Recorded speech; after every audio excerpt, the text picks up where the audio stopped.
মানব ধর্ম, মানব সেবাই হচ্ছে আমাদের ইসলাম ধর্মের মূল কথা। আমরা যে যেখানেই থাকি, আমাদের প্রথম কথা হচ্ছে মানুষকে ভালোবাসতে হবে।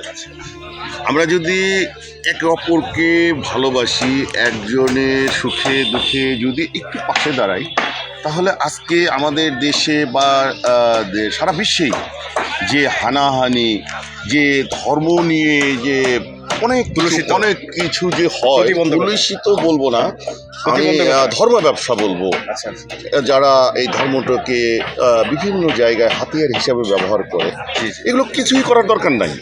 আপনি শুধু মানুষকে ভালোবাসেন, মানবের প্রতি একটু প্রেম আনেন, দেখবেন সব চলে যাবে।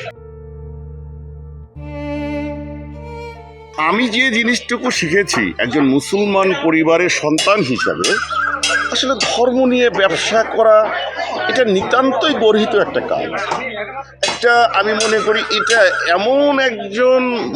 এমন মানুষেরা করে যারা আর দুনিয়ার বুকে বা সমাজে কোনো ধরনের কোনো জায়গায় তাদের জ্ঞান বা তাদের শিক্ষা কাজে লাগাতে পারবে না।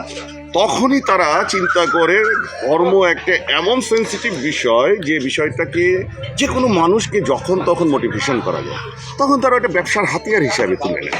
তো মাজার বা ধর্ম, এগুলো প্রতিটারই সুন্দর সুন্দর ব্যাখ্যা আমাদের পবিত্র কোরআনে আছে, হাদিস আছে, কোরআন আছে। তা আমি অত বড় বড় ব্যাখ্যায় যাব না, শুধু এটুকুই বলবো যে আসুন আমরা মানুষকে ভালোবাসি, আসুন আমরা মানব ধর্ম করি। আমরা যেখানে যে অবস্থায় আছি, সেখান থেকে আপনি যে আমাকে বললেন যে আমি পানি দিয়েছি বা তরমুজ দিয়েছি, আসলে এটা আমি দিয়েছি এই অর্থে, মানুষকে একটু অ্যাওয়ারনেস করা যে আমি দিচ্ছি, আপনারাও একটু দেন। এই গরমে মানুষ যে রাস্তাঘাটে চলাফেরা করছে, তাদেরকে যদি এক বোতল পানি আমি দিতে পারি, কারণ ওই সিএনজি ড্রাইভার, ওই রিক্সা ড্রাইভার, ও কিন্তু ওই 10 টাকা বা 20 টাকা জমায়ে আরও 100 টাকা ইনকাম করে বাসায় সে নিয়ে যাবে 1 কেজি চাল বা ডাল, বা যার ফ্যামিলি ভালো থাকে, ও কিন্তু ওই 20 টাকাতে পানি কিনে খাবে না। আর ও পানি যদি খুব তৃষ্ণার্ত হয়, দেখা যাবে যে ওই ওয়াসার পানি খাচ্ছে, ও অসুস্থ হয়ে যাবে। আমার এটা এক বোতল পানি দিয়ে আমি সমাজকে জানাতে চেয়েছি, আপনারা সবাই এগিয়ে আসেন, মানবতার পথে আসেন। আর আমার চাকরিটা তো মানবতার জন্যই। আমি সেই মানবতার নিরিখেই আমি সব সময় কাজ করার চেষ্টা করি।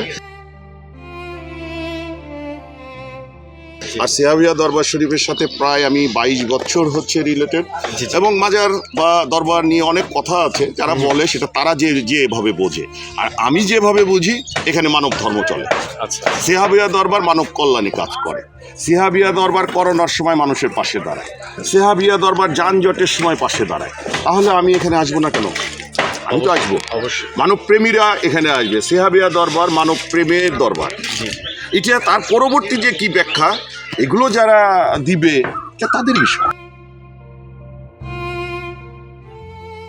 আসলে আমরা তো ইসলামিক কান্ট্রি, তাই না? ইসলামিক কান্ট্রি, আর আমরা সবাই ধর্মভীরু, ধর্ম মানি, ধর্মকে সম্মান করি, ধর্মকে শ্রদ্ধা করি।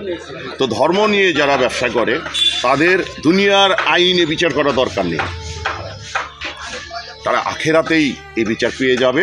তবে যারা ধর্ম নিয়ে ব্যবসা করছে, আজকে আমাদের বাংলাদেশের যে প্রেক্ষাপটে অনেক কিছু আমরা এই ধর্ম রিলেটেড বাদানুবাদ, ঝগড়া বিবাদ বা নিজেদের মধ্যে বিভেদ, এই ব্যক্তিগুলোই তৈরি করছে। আমরা তাদেরকে যদি বয়কট করি, তাদের যদি সামাজিকভাবে প্রতিহত করি, যারা এই ধর্ম ব্যবসায়ী, তাদেরকে যদি সমাজ থেকে আমরা বলি যেন এটা হবে না, ইসলাম শান্তির ধর্ম, ইসলাম কখনো অন্য ধর্মের মানুষকে আঘাত করার ইসলামে নাই, অন্য ধর্মের মানুষকে অপমান করার বিধানে নাই, অন্য ধর্মের মানুষকে বা নিজ ভাইদেরকে ছোট করার কোনো নাই, মারার কোনো নিয়ম নাই। ইসলাম যেটা বলে সেটাই আমরা করব। এই ইসলামের ব্যাখ্যাগুলো এখন আমাদের অবাধ স্বাধীনতা আছে, আমাদের ইন্টারনেট আছে, আমাদের ইউটিউব আছে, আমাদের ফেসবুক আছে। সৌদি আরবের আলম কি বলছে আমি ইউটিউবে গেলে পেতে পারি। আমি একটা পালন করব, আমি এক বোতল পানি নিয়ে রাস্তায় দাঁড়াবো, আমি একটা চকলেট নিয়ে দাঁড়াবো। এটাই মানব প্রেম। আসুন না আমরা সবাই মিলে মানব প্রেম করি। আর সিহাবিয়া দরবার শরীফ মানব প্রেম করে।